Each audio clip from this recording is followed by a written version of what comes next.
আমার তিনটা গরু দুইটা গরু আমার নাম ফালু রুদ্রপাল, পালপাড়া 1 নম্বর ওয়ার্ড। আপনারা চিন্তা করে দেখেন, আমার গরু তার কাটার বেড়া দিছে, কোনো হইল না, তার কাটা বেড়া ভাঙ্গা ভাঙ্গা গরু চুরি হইতেছে। পুলিশের কাছেও আমরা খবর দিছি, পুলিশের কোনো এখন পর্যন্ত কোনো খবর নাই। বিএসএফ এর কোনো টল নাই। বিএসএফ তোমরা আগে ডিউটি করো, আমরা কি কৃষি কাজ করুম না, আগে রাত্রেবেলা আবার সারা রাত এবার ডিউটি দেবো। যারা ব্ল্যাক করে তারা ভয়ে কিছু করতে পারে না, তারা ব্ল্যাক করে তারা লেগে আমরা কিছু করতে পারি না।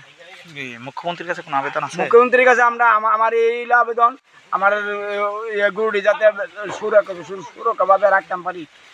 আমার গরুটি যে নিচে আমার খুব কষ্ট, আমি কেমনি অনেক চলুম, আমি অনেক ইয়াতে আমার চলতে আমার খুব কষ্ট হইতেছে। গত রাত্রে প্রায় 2টার সময় আমার বাড়ির 2টা গরু লেগে গেছে। তো আমরা সবাই মিলে সেটা খোঁজখবর করতে করতে করতে করতে দেখলাম যে কাঁটাতারের বেড়ার দিকে লেগে গেছে, বাংলাদেশে লেগে গেছে। এবং এটার লগে আমরা ইন্ডিয়ারও বহুত লোক জড়িত আছে, যারা ইন্ডিয়ার অবৈধ ব্যবসায়ীরা আছে তারাও এটার লগে জড়িত আছে। এবং আমরা তারার যন্ত্রণায় আমরা অতিষ্ঠ হয়ে গেছি। এই এলাকাবাসী আমরা মানে কোনো রকমের সিকিউরিটি নাই, আমরা নিজের থেকে সিকিউরিটি দিয়ে অনেক সময় আমরা করতেছি, কিন্তু 2 দিন পরে পরেই আবার সেম ঘটনাই ঘটতেছে। কিছুদিন বন্ধ থাকলে কিছুদিন আবার হইতেছে। বিএসএফেরও তেমন টহলদারি নাই। তারপরে আমরা পুলিশেরও খবর করলাম, এখনো পর্যন্ত পুলিশও আইছে না।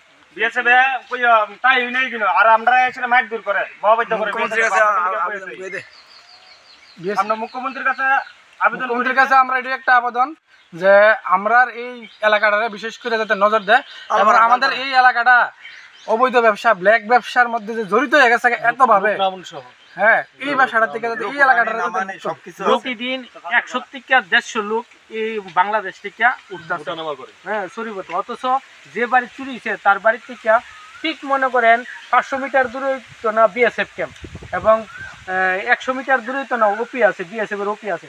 তারপরে কি করে চুরিও, এবং তারা কইতে না।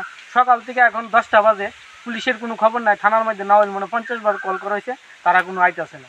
এবং এলাকার যে ব্ল্যাকাররা আছে তারা 2 নম্বরে কাজ করতেছে, তারা ব্ল্যাক তো করতেছে, পাশাপাশি ওখানে প্রচুর পরিমাণে লুক উড়াইতেছে, প্রচুর পরিমাণে লুক উঠতেছে, ডেলি 100-150 লুক উঠতেছে। এর বিএসএফেরও কোনো খবর নাই এবং পুলিশেরও কোনো খবর নাই। এইভাবে চলছে। মনে হয় জমিনিরা আজকে যে কি আছে না, যে কি ভালো দিনই আছে না খারাপ দিন আছে, এটা মানুষ বুঝতে পারতেছে না। মানুষ একটা এলাকার মানুষ একটা আতঙ্কের মধ্যে আছে। এখানের বেশিরভাগ মানুষ যে শ্রমজীবী, সকালবেলা কাজ করতে যায়, সন্ধ্যার সময় হয়তো কৃষিকাজে ব্যস্ত। তারা কি সম্ভব রাত্রেবেলা জায়গা থেকে সারা রাত পাহারা দেওয়া? এটা তো গ্রামবাসী, এটা তো বিএসএফ আছে বা প্রশাসন আছে, তারাই দেখতে পারে। তো মানুষ কি করে আজকে শান্তিতে থাকবো? 1 নম্বর ওয়ার্ড। আমি শুনছি এখানে গরু চুরি হয়েছে, এই কিতাব পাল থেকে ফালু পালের বাড়িতে। আচ্ছা, এই তার গরু বাড়িতে দেখছি। আর এদিকে বর্ডার কাছে, বর্ডারের একদম বাড়ির পিছনে বর্ডার দেখছি। বর্ডারের এদিকে তার তো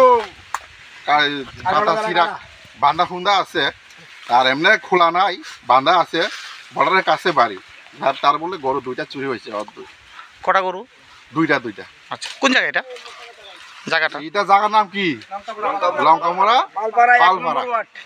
লঙ্কামোড়া পালপাড়া। ঠিক আছে, থ্যাংক ইউ।